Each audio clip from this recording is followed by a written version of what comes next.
On this episode of the Cancer Project podcast. We're really excited and privileged to have Shannon Miller with us today.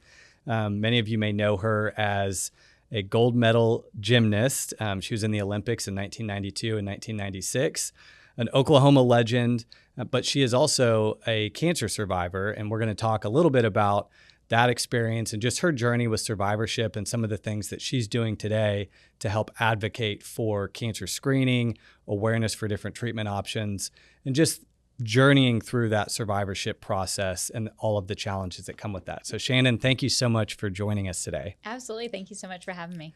So I know we have Ovarian Cancer Awareness Month, and that's obviously something that's top of mind for you because that was the type of cancer that you had. So for those of our listeners that maybe aren't familiar with that part of your story, tell us a little bit about your experience with ovarian cancer.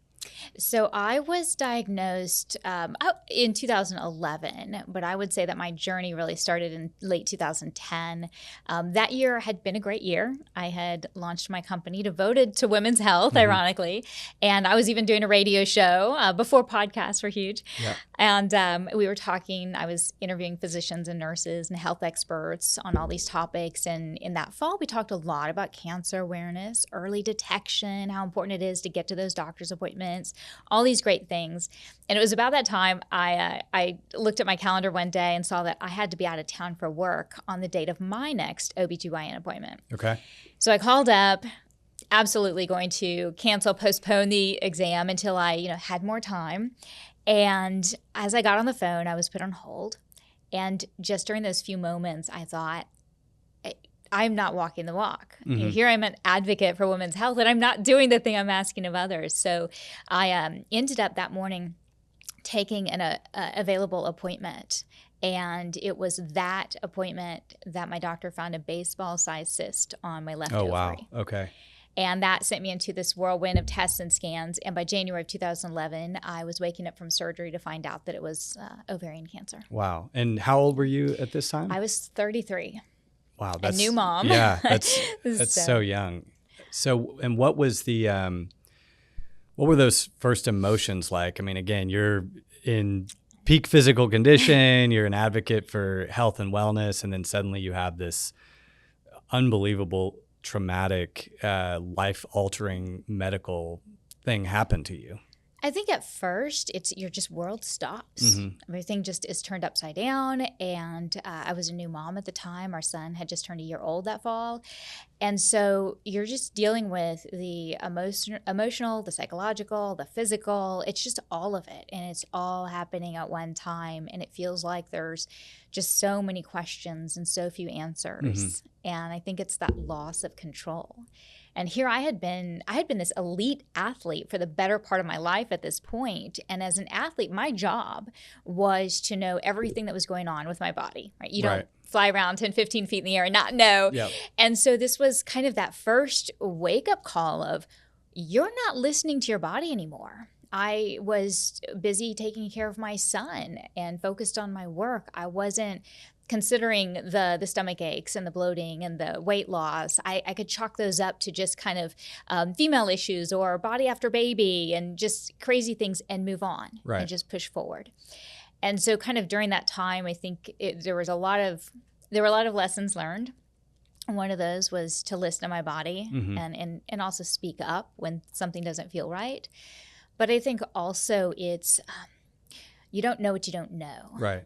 And so it's reaching out, getting information, asking questions, not being afraid to ask the questions. And I think that was really me. Right. I'd go into a doctor's office, tell them I felt fine, and move on. And I would forget about those issues that I had. Or I would get just, kind of that natural intimidation of, okay, well, they have lots of things to do. They're very busy. I don't need to ask any questions. And so now I come in with my list of questions. Yeah. I sit there, I ask them, and it works out so much better. And I feel better. I'm more informed about my health. And so I always encourage everyone, but in particular women, to just really ask questions. Ask about any health concerns. Write it down, because once you get in there, you put on that paper gown, you're not going to remember what you wanted to ask. Yeah, I love that. I think that one of the things that we talk about at our cancer center at the Oklahoma Proton Center is patients being their own best advocates. And that's really true. And I think you've talked a lot about that, which is you have to know yourself physically. What are the side effects that I'm feeling? What are the things that don't seem right with my body? But then also being willing to go in and ask questions. And I like what you said about writing the questions down ahead of time, because it is overwhelming once you walk into that room. What were some of the just very practical steps that you took going through the treatment process to feel like you had maybe a little bit more ownership over what was happening? I would say that the first several weeks of what they call wait and observe Mm-hmm. were excruciating, because there's really not much you can do. My OBGYN consulted with a gynecologic oncologist, and so I was doing, any tests and scans, but there's no routine test for ovarian cancer, so we were still all kind of in the dark. And so that was a really tough time, because I felt like I didn't have any control over anything. I just kind of walked around a little bit like a zombie, just wondering. And, you get very well-meaning people, friends, family, that tell you it's going to be okay, but inside you're like, but how do you know? Right. If they don't know, how do you know? And so it's all of that. But then after I was diagnosed, it was almost in just this odd way a little bit of a relief. Now mine was a little bit different, because they had taken out the tumor at diagnosis, when I was diagnosed. But when I learned I needed to go through chemotherapy, at least at that point I could be a part of my own health. Mm-hmm. You're kind of trying to understand that you have cancer, and then I found out a couple of weeks later I'd need to go through chemotherapy. And I think that's when my mentality changed. I kind of reverted back to that competitive mentality that I knew so well through sport. Mm-hmm. I now could be part of the process, because I had a goal. And my oncologist was very clear. The goal is get through chemo without stopping. And that's going to give me the best chance of non-recurrence and all of that. And so that's when I started to focus on, hydration, protein, how do I get as healthy as possible before starting chemo? The mental side of that, it was so important in sport. It had to be in health, and my faith is first and foremost. So just kind of all of those things that I felt like I suddenly started participating more. Mm-hmm. So was the pathway that you had from a treatment standpoint, surgery and then chemotherapy, is that pretty typical for ovarian cancer? Well, there's so many different types of ovarian cancer, so it kind of depends on where you are. And the tough thing about ovarian cancer is it is so often caught at a later stage. Okay. Because there is no routine exam, and because the signs and symptoms can be so benign seeming, things like a stomach ache or bloating or you said weight loss, these are not things that you suddenly think of, oh, I might have cancer. Right. It's, it's a Monday, Yeah. So that's what makes it really hard, and why we want to create so much awareness around ovarian cancer, and really just getting to those regular doctor's appointments so that you have that baseline. So when something feels off, you think about it more. And so from a screening standpoint, I guess one, it's don't ignore symptoms that are lingering or that don't seem right. And remind me again, for you, as you look back, I think you said at the time you didn't really connect those with cancer, but now that you look back, what were maybe some of the signs that somebody who today could be thinking about, okay, maybe I should go get checked out? Yeah. So some of the signs that I had were I had bloating. And I remember that specifically because I had this favorite skirt, and I was going to wear it for this really important business meeting. And it just wouldn't quite zip up. Now, your body's going crazy after you have a baby. But I had lost about 8 pounds that month. And that was a significant amount of weight. I thought it was baby weight, but I thought, well, I lost all this weight and I still can't zip up my skirt. Right. And so it's just those fleeting thoughts that you look back and you go, that was a flag. I had some pretty bad stomach aches, but again, I thought dehydration, stress, I was launching a new company and had just had a baby. It was a lot going on. And so I just encourage women, talk to their physician, Okay. Get in for those regular appointments and write things down. So if you have something odd going on, whether it's stomach aches or anything else, write it down. And that way, if it's happening for more than 2 weeks, go talk to your doctor. Okay. So then if symptoms are presenting, are you going to see an OBGYN or a primary care physician, or what type of physician then would a woman think about going to see? Well, I always think it's important to see your primary physician anyways, because you want to create that baseline, because we're not just talking about ovarian cancer. We're talking about everything, heart disease, diabetes. So just get a baseline of where you're at so you can do better, right? We can all do a little bit better. And so if we're having those regular visits, we know which areas to work on. I feel like it's kind of like coaching. If my coach doesn't tell me what to work on, I can't get better. Right. And then from there, your OBGYN for those regular Pap tests for cervical cancer and just for those regular checkups. And mine was found on a pelvic exam. And without that, if I hadn't gone in, things might be very different. Yeah. And so is it typical for ovarian cancer to present when somebody's in their 30s, or what age? What's kind of the youngest age that you might see it? And then what's on the other end of the spectrum, the older age that you might see it? Well, and I want to be careful. I'm not a physician. So, but I think it's important to know that ovarian cancer, there's so many different types. And so I've met 19-year-olds that had the same type of cancer that I had. We used to, decades ago, think of it as, quote, older person's disease. Right. And so you didn't think about it in your 20s or your 30s. Well, we have to think about it. We have to think about our health overall, not to be scared, not to be worried. But the way I think about it is, if something is there, if something goes wrong, again, whether it's cancer, heart disease, diabetes, doesn't matter. If something is there, I want to know at the earliest possible stage, because that's when you have the most choices. Right. And I that's interesting what you said about talking to someone who is 19 getting ovarian cancer. And I think one of the things that we've seen in the United States and in Oklahoma is this increase in cancer incidence rate for people who are younger. So you're seeing an example would be colon cancer, where you're seeing people in their 30s and 40s get colon cancer at a higher rate than they ever have. And what are the reasons for that? I mean, I think that's still something that we're trying to figure out. Is it lifestyle choices? Is it environmental toxins? Is there even better screening? Better screening, yeah. Maybe we're just catching things earlier because we're doing a better job looking for it. There's a lot that goes into it, and part of the purpose of the Cancer Project and this podcast is to just create awareness about trends in cancer incidence, cancer screening. How should people think about approaching cancer screening? When should they start screening? And again, going back to colon cancer, I mean, at this point, there's a lot of people that would recommend getting your first colonoscopy, maybe not at 45, maybe at 40, or if you have family history or a higher genetic risk, maybe even at 35. Because as you said, if we catch cancer earlier, we can do a better job treating it. And you were fortunate that your cancer was caught a little bit earlier. And I think you've said that helped you out from a treatment and survivorship standpoint. What was it like going through chemotherapy? I don't think that's anything that we would ever wish on anybody. It's a really hard thing to go through. It is a hard thing. I think people do need to know that there are so many different types of chemo. So my experience was not my father-in-law's experience. He was going through stage 4 colon cancer treatment at the same time I was going through my treatment.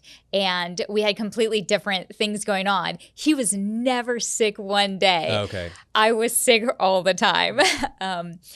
He had neuropathy in his feet. I had it in my hands. We said, like together we made one really good person. Yeah, right. But it was tough. For me, coming from this background, now I was very retired from sport at that time, but still the mentality of, all right, I've got this. I used to work out, 40 plus hours a week. I can do this. I can get through chemo. That's fine. And I was humbled. I've been humbled many times. But this was, I would say, the toughest thing I've ever had to do. It is just a different animal I talk about the fatigue. Mm-hmm. And in sharing about fatigue, when I talk with other survivors, they agree. It's not I'm tired today or I need a nap today. It's every limb weighs 1,000 pounds. Oh, wow. And how do I even like lift my arm to brush my teeth? Right. How do I get the energy to like slide over to the side of the bed so I can sit up and walk and get Right. up, right? It's just this, it's just crazy. I've never felt anything like it in my life. And so that was kind of one of those wow moments. The nausea was tough. The into the first week of chemo, I was back in the hospital. Yeah. And I thought, it's been 5 days. Right. How am I already failing at Yeah. this? And I couldn't keep down food or water. It was just the nausea. And they treated me with every nausea medication I think they could think of, and it just didn't really help. But it was during that time that I really started to learn that lesson from sport, kind of relearn that idea of team. And I think in the beginning, I had tried so hard to kind of keep people at arm's length. I'm fine. I'll do this myself. I don't want to complain. I don't want to bother anyone. Don't want to be a burden. I'll just do it. Right. Well, I wasn't going to do it. You can't do cancer alone. Yeah. And I think it was that lowest moment when I just really felt like I can't do this. I don't know how. I can do a full twisting double back. I don't know how to do this. Right. And I just remember starting to really think about team and my care team, my medical team, but also friends and family and neighbors, people that so desperately wanted to help. And they just needed to know how. And I think that really helped change things for me. It didn't make it easy, but I do think it made it easier to be able to kind of understand that lesson of there is strength in not only accepting help, but also in asking for help when it's needed. Yeah, I think that's a great point, Shannon, in that it's okay to ask for help.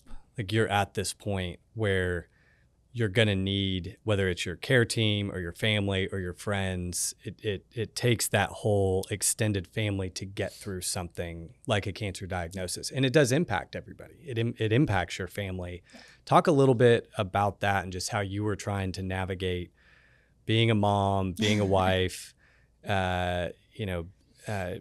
extended family. You talked about your father-in-law going through cancer treatment at the same time. How were you managing that aspect of, I still have these responsibilities with the family, but I'm going through cancer treatment? It's so hard. And we were very fortunate that I think I was very fortunate I had my son. He's what I got up for in the morning. Yeah. And he's what gave me the energy to keep finding that next forward step. Like, okay, I have to do this. Like, I'm looking at the reason why I need to get up and take that next forward step every single day. And I'm going to try not to cry. But that's what kept me going. I think being able to appreciate the help, people coming over, and maybe taking him for a couple hours so I could nap and wouldn't feel like a horrible mom for for taking a nap for a couple of hours. That's hard. It's the mental, it's the emotional, it's the struggle of, okay, but I should be working, or I should be with my son, or I should be doing 15,000 other things, but I can't. Right. And really coming to that understanding that the best thing that I can do at this moment is take care of my health. Right. Because that's what's going to produce the best result in the end. And so you want to balance that quality of life with that focus on your health and wellness. And as I talk to survivors throughout the country, I think one of the things that survivors battle most is when the bell rings. Right. When they ring the bell, the treatment is over. And regardless of kind of what the outcome is, when your treatment is over, a lot of people in your life, it's a sigh of relief. And then it's, okay, all right, we're back to normal. Let's go.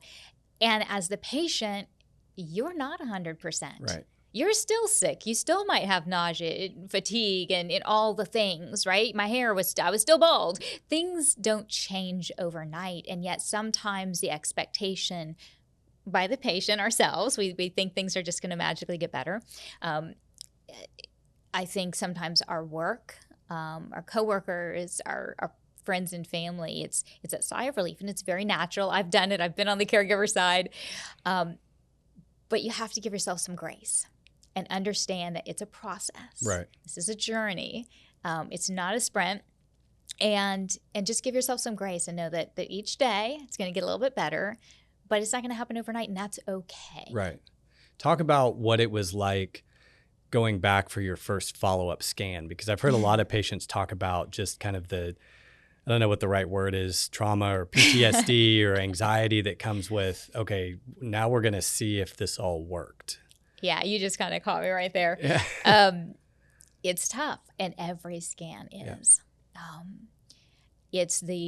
Is it still there? Did it come back? It's all the questions. It's, am I going to get thrown back into this again? Like I just finished treatment. Do I have to do this again? Mm-hmm. Great. Like what? It's all the questions. And for me, I think it was definitely harder initially. And then I kind of have wrapped my brain around how I'm going to work with the scans. Even 14 years out, Mm-hmm. it's still a day that I take the entire day off. I plan the day off. Yeah. I try to get the appointment for earlier in the day. Yeah. And I have my prayer in the morning. I go to my exam and I come home and I usually just drop. I usually just take a nap. Yeah. And then by the time the kids come home from school, I'm back and ready to go again. But it takes a lot out of you, just mentally and emotionally. Yeah. And I always share that it's so important to kind of prepare yourself mentally Right. and emotionally, not for bad news. That's not what you're preparing for. You're preparing for taking on whatever challenge is coming your way. Right. And hoping for the best.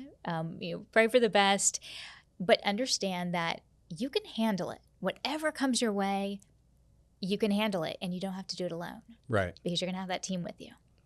You talked about, and just going back to the experience with chemotherapy, I've heard you talk about taking this approach of being an athlete, and what were some little things that I wanted to get better at each time I went out and practiced, and applying that to chemotherapy or getting through chemotherapy.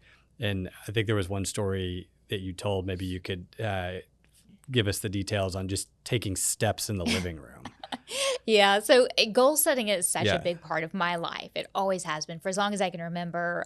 My coach started us with that understanding long-term goals and short-term goals and the importance of follow through and that, baby steps, those incremental steps are how you really get to that bigger goal. And so it's just kind of ingrained in me. And so for me during chemo, it was a lot of days. All right, today's goal is get up, get dressed, walk 2 times around the dining room Yeah. table. And if I did that, that's my win. And there were days that maybe it was a 10-minute walk. Mm-hmm. And that's great. It was not training for a gold medal. Yes. This was not a 2-hour training session. This was, what would be my win for today? And I always think of it as, what is that incremental forward step? And what can I feel good about each day that's going to just get me that much closer to that end goal, which is getting through chemotherapy without stopping. Yeah. Like, what's going to get me there? And so I plan for, what is my goal every single day when I wake up, every week, every month, every year. Yeah. And those are important things to have. Yeah, I love that. And I've used that story multiple times. We have a new patient orientation at the Proton Center. And so when I talk to the patients, I talk about setting goals for yourself that you know or think that you can accomplish, and being realistic about those goals. And I use the story of, hey, it may just be literally walking around the living room table. That could be the goal for the day. Set that as a goal and get up and do it, and then feel really good about yourself that you accomplished that goal that you set for yourself. Well, and it's so important because there's a lot of people that are going through a diagnosis that they're used to having really big goals, Right. and really accomplishing a bunch of stuff each and every day. So sometimes they can feel like they're lowering their goal. You're not lowering your goals. Right. Your goals have just changed. Yeah. And I think that there's a mental health aspect to that too. Like there's something there's something just positive and fulfilling about setting a goal and then accomplishing it, Talk a little bit about how you approached getting through treatment and getting through the survivorship process and some of these scans from a mental health standpoint. I think the mental health standpoint is so important because, I mean, there's just so much research on the mental side of recovery and successful outcomes and better outcomes and quality of life and in all of these things. And so it is important to not just focus on the physical and the medical, but also that mental and emotional side as well. And people do that in so many different ways, whether it's prayer or meditation or, when I say positive mindset, I do not mean putting a smile on your face and pretending everything is fine. That is not, we need to have that pity party. We need to have the real emotions and be able to find those coping mechanisms to work with all of the challenges that we're going through. And so I think it's different for each person, but there's so much support out there. Again, that goes back to do not be afraid to ask, whether it's your nurse navigator or coordinator, whether it's your care team. There's support available for those things. Take advantage of it. And like you said, it's okay to say, I'm not okay. Exactly. It's okay to cry. It's okay to be upset or be angry. Let those emotions come out. So fast forwarding now over the past decade plus since treatment, I won't age you specifically. You have done a lot to give back to the cancer community. Do you feel like that there was almost this reason that you went through cancer now? Like this is kind of this like second segment of your life. There's the before cancer diagnosis and after. I feel like it's an extension of the things I was doing with women's health to begin with. It was just, women's health was something that really spoke to me because I had so many women in my life, and not to leave out the guys. I know more about women, but there were so many women in my life that I watched, kind of put their health on the back burner while they were focused on family or work or the other million different things. And so that was something that kind of spoke to me. And this, I feel like, is such an extension of that. And anyone that knew me growing up, I was incredibly shy, just painfully shy. So the idea that I would now go and talk around the country about my ovaries was not on my life plan. But during treatment, it was one of those times when the news went public with the ovarian cancer diagnosis, and then I was going through treatment, and I was having such a hard time. And I was inundated with notes, email, letter, all of the stuff, and women sharing, families sharing with me their issue and their diagnosis and their challenge and their hope and their help. Here's some tips on skincare. Here's some tips on wigs. Here's some tips on giving yourself some grace, all of those things. And I thought, gosh, I have this wonderful voice that gymnastics has given me, and I want to use it for something good. And here it is. This is something that I can really be passionate about as a caregiver when my mother was going through cancer, as a patient, and just being embraced by the cancer community and continuing to embrace the cancer community has just been so wonderful, and just feels like where my heart is. What are some of the things that you're excited about in terms of the way that we approach cancer? And then maybe conversely, what are some things that you'd like to see us within the oncology community do better? Oh gosh, I've just been amazed with the entire cancer community, and when I talk about that, I talk about every angle of cancer, and whether it's early detection or research or survivorship, all of it. What's so impressive to me is even just over the last 15 years, we now say the word ovary. Oh, right. It's now okay. Yeah. There's not that stigma. We talk about ovarian cancer. It's just, what happened in breast cancer. You never talked about it. And then all of a sudden when you start talking about it, things happen. And so I love that there's just more awareness out there. I do caution people to be careful just going on the internet and getting information. Google doctor. Find your resources. AI now presents even more issues. So AI can be used for great things, but also just check your research. Use discretion. Yes. But I do think there's so much happening in the medical on the medical side, right? And we're looking for that routine test for ovarian cancer. I mean, I can't wait for the day that comes through, but there's so much more testing and screening and opportunity to catch these things early now than ever before. And I'm talking kind of in general about all cancers. And so being able to create that awareness so that people know what they don't know, they know what tests to get, they know what questions to ask their doctor, they know how important it is to just get those regular doctor's appointments, even when you feel great. Right. Go in and get checked. And if your doctor says, yeah, you look great, then that's your win. Right. And that's great. So keep it up. You're doing the right thing. So I think taking the fear out of going and getting those checkups is important. Creating the awareness of what patients can ask and do so that they feel like they are their best advocate is so important. And I do think the physicians and the nurses have done such a great job of really getting at the patient's level. I didn't come in with a medical vocabulary right. of knowing what all these things were. I needed someone to explain it to me in language that I could understand. Yeah. And so I think that's so much better. Nurse coordinators, nurse navigators are so important, and understanding that you have that available to you. Yeah, I think what you're describing a little bit to me sounds like this holistic approach to care, mind, body, and soul. And the other thing, or the other term that I would use, is integrative or integrated oncology, where you're taking traditional treatment approaches like radiation, proton therapy, chemotherapy, surgery, and merging those with maybe what historically would be considered alternative approaches to cancer. But I think we're learning so much more about how our bodies can fight cancer while the interventions are working to help fight the cancer.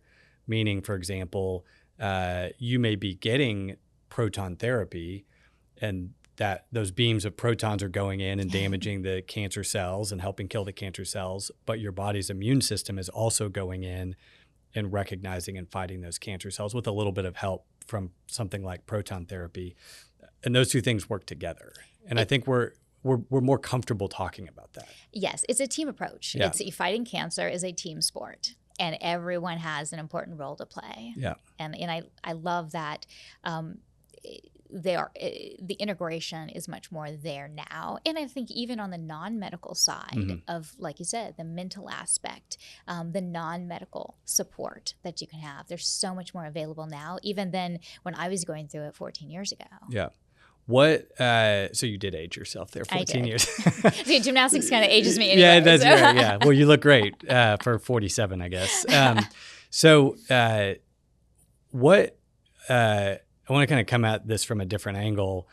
You know, you talked about. I think sometimes it's a little bit challenging for family members or friends to know what to say to somebody who's been diagnosed with cancer. What advice would you give to, let's say, a spouse whose significant other has just been diagnosed? How should they, like, what did your husband do well?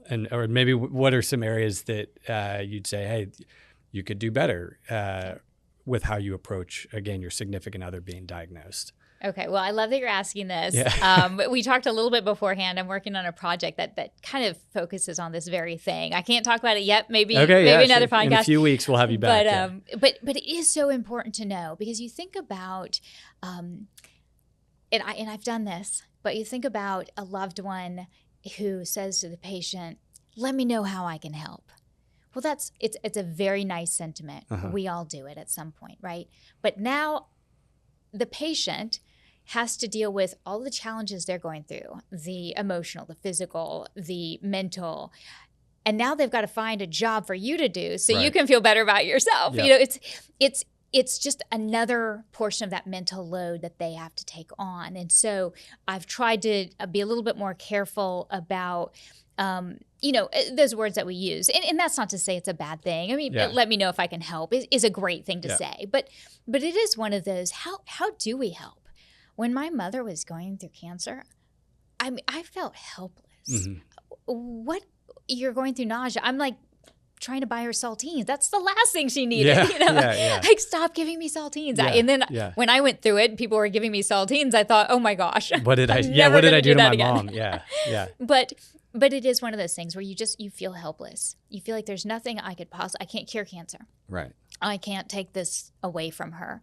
So what do I possibly do? And so we do need to do a better job of bridging the gap between what patients truly need and how we can share that with others. And it is such an important piece of the pie. But I would say anything that you do is going to be helpful. So whether that's, helping clean the house. Right. And very seriously, that's a big deal. Think about those few hours during the day where a patient feels up to doing something. And so instead of cleaning the house so that they have some normalcy for their children, maybe they actually spend quality time with their kids. So those things matter in the grand scheme of things. Going over walking a dog or holding someone's hand during chemo, book club, read a book together. There's all these little things. There is nothing too small that you can do to show your support, whether it's a message during the day, hey, we got you. Anything you need, I'm a text away. Whatever that is, just do something. Yeah, because it matters. I've heard it described as just being present, being aware, being observant, being willing to listen when it's time to listen. I heard somebody one time talk about think about the things that your spouse, so if it's a husband and your wife is going through treatment, think about the things that your wife normally does during the day. Know that she's not for a period of time going to be in a position to do all of those things, and then you step in and do them. So like cleaning the house, doing the dishes, doing the laundry, taking the kids to school, whatever that is. Which is hard because it's hard on the caregiver too, because now they're also taking on, they might now be the only one income in the family. So they're taking on, so even as a caregiver, don't be afraid to ask for help. Do the laundry the way that I do the laundry. Like, don't invent that might be a little heavier lift. Don't invent a new way to do the laundry that you think is better. This is not the time to do that. Not the time to show me how more efficiently I could brag about like, I made the whole process better. No. This is not the time for that. Well, be careful, because if you do that, you might be doing it for the rest of your days. Yeah, there you go. Yeah, exactly. Yeah. But no, this worked out really well.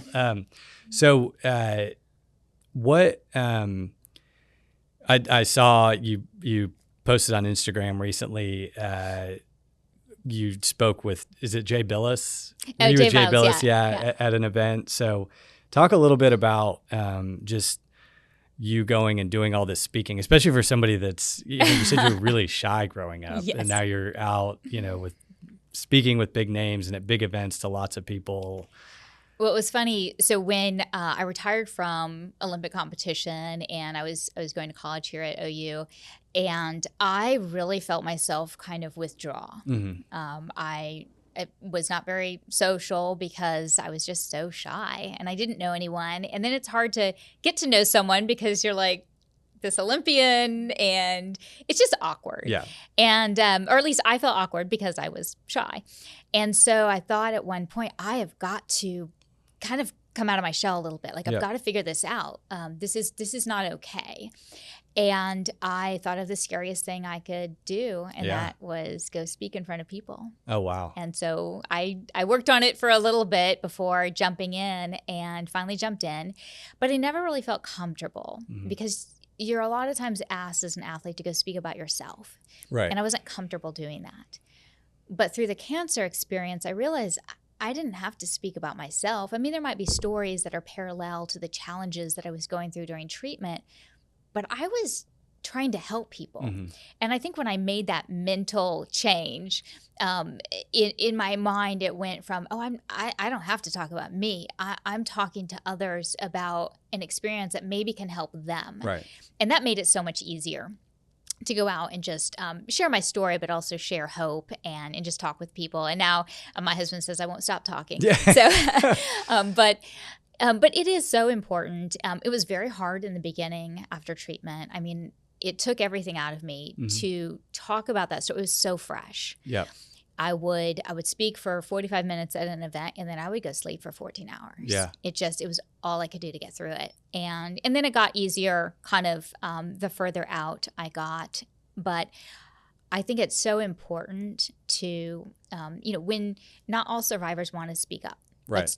And that's totally fine. I think you should do what you're comfortable with. But the more that survivors who feel like it can share their stories, we do share awareness and hope and raise funds for research. And I think it's this commonality, this understanding that cancer doesn't care who you are, where you're from, Right. how many gold medals you have. Cancer is something that we all have to fight because it's going to touch all of our lives at some point. Yeah, and I think one of the things that I've noticed about you, Shannon, and other people that are recognizable figures, public figures that are willing to talk about their cancer diagnosis, is it gives people that maybe are not in the public limelight this courage or that last little kind of push that they need to be able to talk about what they're going through. Okay, I'm seeing how Shannon is approaching talking about this really personal, difficult experience that she went through. I can do that within my local community. And I think you've been able to do that for people. Well, I've only been able to do it because I had so many others do it before me and show me the way. And I think that's really important when you have people out there that will go out and talk about their experiences. You go, okay, yeah, I think I can do that. Yeah. And you can see the importance of it because when you can talk to 200 people or 1,000 people or do interviews that go to 1 million people, you're getting that information to them. Yeah. And at the end of the day, that's what we want. The other thing that I've noticed that you've been willing to be very transparent about, which is also, again, very personal, especially for women that are going through treatment, is losing your hair to the point where you've been willing to actually share videos of you getting your head shaved as your hair was starting to fall out. Talk a little bit about just how difficult that was to go through, and then why maybe you are willing to even post some of those videos now. There's not a whole lot. I have like the same 5 photos of me bald because that was it. Like, okay, take your pictures, but then be done with it. Yeah. And now I do think it's important. When I went in knowing that I was going to lose my hair on the treatment that I had, my doctor said it would happen in the first couple of weeks, and it did. Yeah. And it was something I thought I was prepared for. And I thought, hair, okay, it'll grow back. It's fine. I'm not going to worry about it. I'm not going to be scared of it. But it's not that. Yeah. It's not fear. It's just a feeling as if you're losing your identity. When you look in the mirror and you do not recognize that person looking back. I didn't have any hair, but you don't have any eyelashes or eyebrows, and your skin's so pale, and your inclination is to think of this as a symbol of sickness. Mm-hmm. And what I had to do every single day was look in the mirror and remind myself, this is not a symbol of sickness. Mm-hmm. This is a symbol that I'm doing everything I can to get and remain healthy. This is a strength. Mm-hmm. This is my forward step. And so it became a little bit more empowering if I could just kind of remind myself of that each day. But it is tough, just, the reality of it. It actually is a little bit painful, just the sensitivity of your head. Learning how to put on a wig. I will say there are... I was going to ask, so you did wear wigs? I did, well, especially when I had to do things publicly, because it would take, if I went bald, it would take the focus of whatever the event was. If I was doing something for, the Olympics or with kids, right, it would take the focus off of what I was there for. And so I'd wear a wig, but there are some photos with, the wig was not exactly on straight. And I look back and I think, okay. But I think it was empowering in a different way for me. Because I am an introvert. I still, you still have the feeling of, okay, I don't want to do anything embarrassing. And I would go to the local coffee shop. And some days when I was feeling better, and I would walk my son in his stroller, and we would go by the coffee shop. And there were some days I would go almost kind of dressed for work when I had to be on camera. Mm-hmm. And so I had my wig and makeup and grab a coffee. And then the next day I would be no wig, no makeup. Oh, right. Yeah. And you get the looks, and then you realize it's like people don't care. Yeah. It's, they know you're going through something. Yeah. They're kind about it. And I was just honestly too tired to care. Yeah. I was too nauseous to care. And that in its own way was a little bit empowering for me now to be able to look at those small things in my life that sometimes you get so worried about. Yeah. And you go, that does not matter. Yeah. It just really doesn't. In the grand scheme of things, I'm not worried about it. Yeah, it's a big day. I've heard patients talk about this. It's a big day, that moment when you're willing to walk out of the house and go into public and know that you're going to see people and you have no hair. Yeah. And it's just, but it's hard to get to that point. And some people don't ever get to that point through treatment, and that's okay. But it is, it's just, I don't know. That's part of the journey that you just have to go through and navigate. It is. And I think to your point, everyone is different. Yeah. And the great thing is, there's options for all of Yeah. us. So if one day you can wear a wig, you can wear a hat, you can wear a cap, you can wear a ball cap with Right. ponytail. You don't have to wear anything at all. I live in Florida now. It is hot and muggy. Yeah. I did not want to wear a wig every day. Yeah. Treatments have gotten better, and honestly, wigs have actually gotten better as well. So what? Just as we kind of wrap up here, what are some of your goals for the next year or two? I know you mentioned that you have something that you can't talk about, but maybe you'll be able to talk about in the next month or so. But what are some of your personal goals, your goal setter over the next year or two? Well, I always have my different goals in different areas. So each year I try to learn at least 2 new things. Okay. So, they're just completely random. They're personal to me. They might not be exciting, but they're just things I like to do. And I love to learn. So I always want to be learning something. And then with regard to what are you family. learning right now? Well, I was going to relearn golf this year, but I think that's going to get tabled to next year because this project I'm working on is kind of going to be my new thing. Yeah. But last year I got my boater's license.